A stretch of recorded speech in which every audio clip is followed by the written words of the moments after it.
다른 방식으로 상상해 보십시오. 마치 당신이 고요하면서도 혹독한 풍경 앞에 서 있는 것처럼 말입니다. 거센 눈보라 한가운데에서 당신은 소박한 텐트 안에서 잠에 듭니다.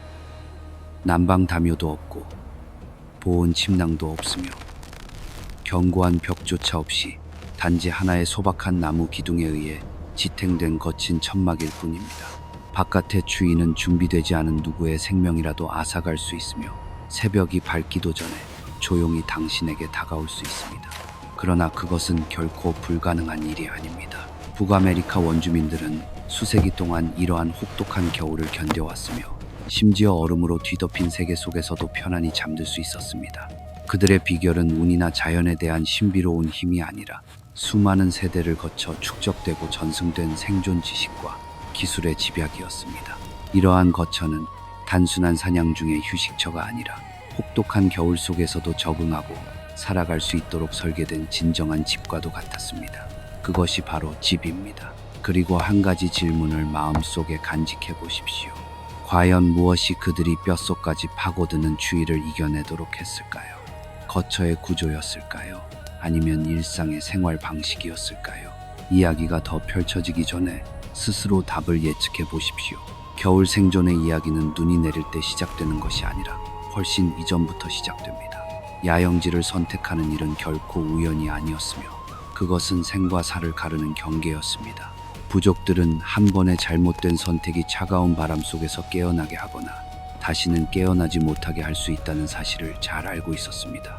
바로 이것이 핵심 요소였습니다. 겨울 바람을 정면으로 받는 지역은 거센 물살에 휩쓸리는 연약한 배와 다르지 않았습니다. 그래서 그들은 자연적인 장애물이 있는 곳을 찾았습니다. 빽빽한 숲은 긴 거리 동안 바람의 힘을 약화시켜 때로는 절반까지 줄여주었습니다. 그 결과로 생기는 온도차는 10도 이상에 이를 수 있었으며 이는 작아 보이지만 생존을 좌우하기에 충분한 차이였습니다.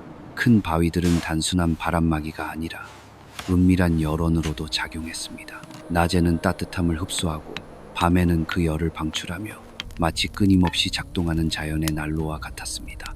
인간은 그저 그 원리를 활용할 수 있는 위치에 자신을 두었을 뿐입니다. 그러나 물 또한 간과할 수 없는 요소였습니다. 겨울에 눈이 녹기 시작하면 장작을 지속적으로 태우는 것이 어려워집니다. 하지만 물가에 너무 가까이 있으면 차가운 공기가 쉽게 머물게 됩니다. 눈 위에 남겨진 동물의 흔적은 사냥의 귀중한 단서가 되지만 동시에 늑대, 스라소니, 곰과 같은 포식자들을 끌어들이기도 합니다.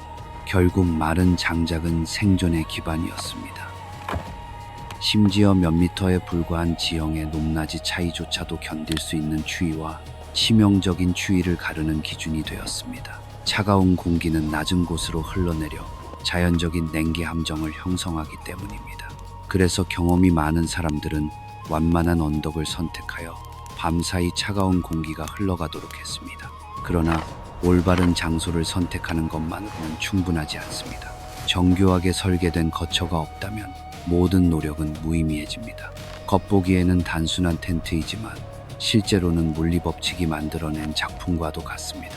그 형태는 우연이 아니라 두 가지 선택 사이에 신중한 균형 속에서 탄생했으며 오직 하나의 목적, 극한의 환경에서 생명을 유지하는 것을 위해 존재합니다. 바람이 불어올 때 이 구조는 그것을 정면으로 막기보다는 흐르게 하고 주변으로 우회시키며 직접적인 압력을 줄입니다. 전통적인 실험에 따르면 이러한 형태의 텐트는 시속 70마일에 달하는 강풍도 견딜 수 있었으며 이는 많은 현대적 설계보다 뛰어난 수준입니다. 그 핵심은 유연성에 있습니다. 바람에 맞서기보다는 움직이며 적응하고 힘을 분산시키는 것입니다. 제대로 설치되었을 때 이 구조는 바람을 막으면서도 공기를 순환시키는 하나의 막을 형성합니다. 자연과 기술이 이루는 조화, 단순하면서도 놀라울 정도로 완성도 높은 결과입니다. 구조의 작동 방식은 정교하게 조율된 하나의 메커니즘과도 같습니다. 이는 수분으로 인해 발생하는 난류 현상을 최소화하도록 설계되어 있습니다. 호흡과 체온에서 발생한 수증기는 자연스럽게 외부로 배출되는 반면 차가운 공기의 흐름은 내부 공간으로 침투하기 전에 약화됩니다. 이와 같은 형태의 텐트는 대가족이 함께 사용할 수 있을 만큼 충분한 크기로 보통 10장에서 15장 정도의 들소 가죽으로 만들어집니다. 각각의 가죽은 부패를 방지하고 내구성을 높이기 위해 세심한 가공 과정을 거칩니다. 이들은 숙련된 장인의 기술처럼 정밀하게 봉합되어 여러 계절에 걸친 결빙과 반복적인 충격에도 견딜 수 있도록 만들어집니다. 봉합선은 단순히 연결을 위한 것이 아니라 물이 바깥으로 흐르도록 설계되어 내부에 고이거나 떨어지는 것을 방지합니다. 텐트 상단의 연기 조절 시스템은 놀라울 정도의 이해 수준을 보여줍니다. 조절 가능한 덮개는 공기의 흐름을 정밀하게 제어할 수 있게 해주며, 두 개의 독립된 플랩은 외부에서 막대기를 이용해 조작할 수 있어 거처를 떠나지 않고도 바람의 방향에 맞게 공기 흐름을 조정할 수 있습니다. 이 메커니즘은 일종의 굴뚝 효과를 만들어냅니다. 연기는 위로 빨려 올라가 외부로 배출되고 지면 가까이에 신선한 공기는 내부로 유입됩니다. 그 결과 내부 공간은 부드럽지만 지속적인 공기 순환을 유지하게 됩니다. 텐트 내부에는 두 번째 공기벽이 형성되어 두 겹의 벽 사이에 완충 공간을 만들어냅니다. 이 구조는 현대의 복층 유리 단열 원리와 유사하며 열 손실을 줄이는 역할을 합니다. 동시에 이 공기층은 응축된 수분을 흡수하고 불빛을 반사하며 계절에 따라 조절되어 효율을 극대화할 수 있습니다. 밀폐된 공간에서 불을 다루는 일은 거의 완벽에 가까운 정교함을 요구합니다. 화덕은 열을 고르게 분배하기 위해 중앙에 배치되지만 그 깊이는 정확하게 계산되어야 합니다. 너무 깊으면 열이 갇히고 너무 얕으면 불꽃이 튀어 위험해질 수 있습니다. 이상적인 깊이는 약 15, 20cm입니다. 사용되는 것은 오직 마른 장작뿐입니다. 젖은 나무는 짙은 연기를 발생시켜 빠르게 질식 위험을 초래할 수 있기 때문입니다. 나무의 종류마다 특성이 달라 어떤 것은 빠르게 타고 어떤 것은 오래 열을 유지합니다. 이를 선택하는 일 자체가 하나의 기술입니다. 장작을 수직으로 쌓으면 공기 흐름이 개선되어 연소 효율이 높아지고 연료를 절약할 수 있습니다. 불은 결코 방치되지 않습니다. 구성원들은 번갈아가며 불을 관리하며 온도를 항상 안정적으로 유지합니다. 충분히 따뜻하지만 안전 한계를 넘지 않도록 말입니다. 특히 가장 추운 밤 시간에는 이 일이 큰 부담이 되지만 소홀히 하면 불이 꺼지거나 연기가 가득 차 전체 공간을 위협할 수 있습니다. 열은 위에서 내려오지만 냉기는 바닥에서 스며듭니다. 따라서 지면과의 단열은 체온 유지 못지않게 중요합니다. 수면 공간은 정교한 구조로 설계되어 있습니다. 버드나무 가지를 촘촘히 엮어 바닥층을 만들고 신체를 지면에서 띄워 수많은 작은 공기층을 형성함으로써 열을 유지하고 직접적인 냉기 접촉을 줄입니다. 그 위에는 건조한 재료층이 놓이며 따뜻함을 유지하고 항상 건조한 상태를 유지하도록 신중히 선택됩니다. 이 층은 단열 효과를 유지하기 위해 주기적으로 풀어주고 다시 정리해야 합니다.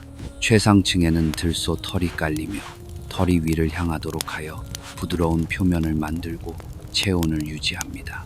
각기 다른 털은 고유한 특성을 지닙니다. 들소 털은 보온성이 뛰어나지만 습기를 쉽게 흡수하는 반면 사슴털은 땀을 효과적으로 흡수하는 능력이 있습니다. 이러한 조합은 우연이 아니라 오랜 관찰과 축적된 경험의 결과입니다. 시간을 거쳐 다듬어진 자연과 인간 지식의 조화입니다. 곰의 털은 뛰어난 보온성을 제공하지만 그 대가로 무게가 상당히 무겁습니다. 그래서 수면용 덮개는 몸을 감싸는 밀폐형 구조로 만들어져 내부의 따뜻한 공기를 작은 공간 안에 가두어 열 손실을 최소화합니다. 식물 섬유와 같은 자연 재료 구하기 쉬우면서도 우수한 성질을 지닌 것들은 단순히 편리할 뿐만 아니라 놀라운 단열 효과를 제공합니다. 각 부족의 가정에서는 잠자리를 배치하는 방식이 항상 신중하게 계산되며 결코 우연에 맡겨지지 않습니다. 여러 사람이 가까이 누우면 각자의 체온이 서로 결합되어 하나의 따뜻한 영역을 형성하게 되는데, 이는 특히 어린아이와 노인처럼 추위에 취약한 이들에게 매우 중요합니다. 성인들은 보통 바깥쪽에 배치되어 더 약한 구성원을 보호하는 살아있는 여론의 역할을 합니다. 잠자리에 들기 전의 활동조차도 세심하게 고려됩니다. 가벼운 움직임은 체온을 상승시켜 수면을 위한 열 저장을 만들어줍니다. 그러나 모든 것은 적정 수준에서 유지되어야 합니다. 추운 환경에서 땀을 흘리면 심각한 위험으로 이어질 수 있기 때문입니다. 따라서 야간의 습관은 따뜻함을 유지하면서도 열 손실을 유발하지 않는 균형 상태로 유지됩니다. 잠을 잘 때의 다층 착용 기술은 체계적으로 조직된 시스템입니다. 겨울철에 옷을 벗는 것은 거의 금기와도 같습니다. 대신 옷은 기능에 따라 여러 층으로 구성됩니다. 가장 안쪽 층은 부드럽고 땀을 흡수하는 역할을 하며 중간층은 모피나 두꺼운 재료로 따뜻한 공기를 유지하고 바깥층은 바람을 막고 전체를 보호하는 역할을 합니다. 특히 손과 발을 따뜻하게 유지하는 것이 매우 중요하게 여겨집니다.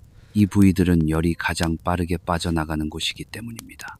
특수한 끈이나 천으로 손가락과 발가락 주변에 열 주머니를 만들어 보온성을 높입니다. 손바닥은 큰 혈관이 지나는 겨드랑이 부위에 밀착시켜 열을 유지하며 발 역시 몸 가까이에 두거나 자연적으로 열이 모이는 위치에 둡니다. 극한의 환경에서는 보다 강력한 방법들이 적용됩니다. 동물의 지방, 특히 들소의 지방은 자연적인 단열막으로 사용되어 바람을 차단하고 체온을 유지합니다. 이 방법은 얼굴이나 귀처럼 보호하기 어려운 부위에 특히 효과적입니다. 상황에 따라 다른 지방이 사용되는데 양의 지방은 더 두꺼운 보호층을 만들고 염소의 지방은 가벼워 어린아이에게 적합합니다. 숫제와 동물성 지방을 혼합한 보호층도 사용됩니다. 이 혼합물은 바람을 막을 뿐만 아니라 햇빛의 열을 흡수하여 다시 체온으로 전달하는 역할을 합니다. 피부에 바르면 일종의 열 마스크를 형성하여 에너지 손실을 줄입니다. 또한 지방이 스며든 천 조각을 피부 가까운 혈관 부위에 두어 체온을 안정적으로 유지하기도 합니다. 열을 생성하는 능력이 상대적으로 낮은 어린이와 노인은 항상 우선적으로 보호됩니다. 그들은 가장 따뜻한 불 가까이에 배치되며 이는 단순한 배려가 아니라 생존 전략입니다. 이들의 옷은 더 많은 층으로 보강되며 때로는 5겹에서 6겹에 이르기도 하고 열 손실을 최소화하기 위해 단단히 감싸집니다. 성인 구성원들은 그 주위를 둘러싸며 방어막을 형성해 차가운 바람을 막고 체온을 전달합니다. 단열 담요는 단순한 편안함을 위한 것이 아니라 생존을 위한 도구로 개인적인 편안함을 희생하더라도 필요한 열을 유지하도록 합니다. 담요는 사용 전에 불옆에서 미리 데워져 열을 저장한 뒤 발이나 등 복부와 같은 중요한 부위 근처에 놓입니다. 일부 특수한 담요는 6시간에서 8시간까지 열을 유지할 수 있어 긴 밤 동안 수동적인 열원 역할을 합니다. 그러나 아무리 철저히 준비하더라도 위험은 항상 존재합니다. 겨울은 대부분의 먹이가 눈과 얼음 아래 묻혀 사라지는 시기이기 때문에 동물들에게는 식량이 부족한 계절입니다. 그 결과 이들은 더욱 대담해져 인간의 거주지 가까이까지 접근하기도 합니다. 겨울이 더욱 혹독해지면 포식자들은 더 이상 주저하지 않고 점차 인간이 거주하는 낮은 지역으로 접근합니다. 이러한 상황에서 개는 방어체계의 핵심적인 역할을 맡습니다. 어린 시절부터 특정 임무에 맞게 훈련된 이들은 치밀하게 계산된 배치에 따라 야영지 주변에 자리합니다. 이들은 단순히 경계를 서는데 그치지 않고 주변 세계를 읽어냅니다. 냄새를 구별하고 각 동물의 소리를 식별합니다. 지점 하나하나에는 서로 다른 의미가 담겨 있어 곰인지 늑대인지 혹은 인간인지 구분할 수 있습니다. 덕분에 야영지 전체가 초기 신호만으로도 적절한 대응을 준비할 수 있습니다. 무기 또한 엄격한 규칙에 따라 배치됩니다. 활, 창, 칼, 모든 것은 어둠 속에서도 즉시 손에 잡을 수 있는 위치에 놓입니다. 심지어 야영지를 선택하는 과정 역시 포식자의 행동 양식에 대한 깊은 이해를 바탕으로 이루어집니다. 맹수들이 자주 다니는 길은 피하고 보다 안전한 지역을 선택합니다. 이와 함께 자연적 인공적 장벽이 정교하게 배치됩니다.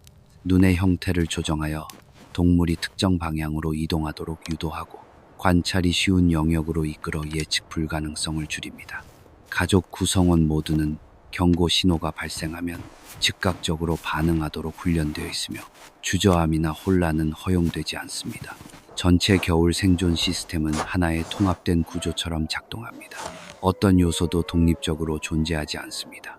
야영지 배치의 작은 세부사항 하나가 동시에 화재 위험을 줄이고 단열 성능을 높이며 불 관리에도 기여할 수 있습니다.